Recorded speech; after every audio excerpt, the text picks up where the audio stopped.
In this video, we are going to learn about drawing inferences in informational texts.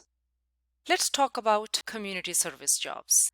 These jobs are all about helping others. People who want to work in community service jobs first get the education and training they need to do their jobs well.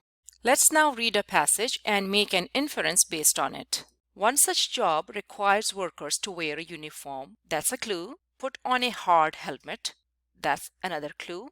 And drive a large red truck. They also respond to emergency calls and help people in car crashes or house fires.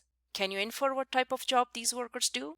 You are right, they are firemen. They wear a uniform, they wear hard helmets, and they drive a large fire truck. So, what is an inference? Well, an inference is a statement about the text that is probably true. Authors don't directly tell us everything in the text, but sometimes they give us clues to help us think about details that are probably true. When you make an inference, you take the clues from the text. Then you add those clues to what you already know, and you figure out what the author does not tell you.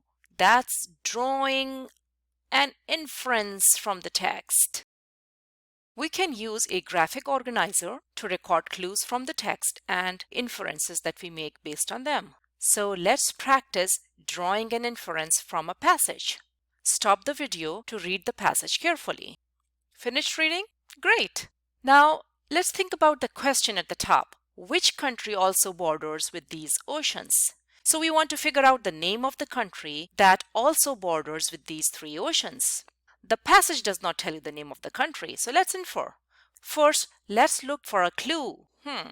Neighboring countries is a good clue there. Let's put it in the table. Now, think about what you already know about the topic. You know that the United States has Canada as its neighbor to the north, and to the south, its neighbor is Mexico. You also know that the Arctic Ocean is located around the North Pole. So it cannot be Mexico because it is to the south and the Arctic Ocean is to the north.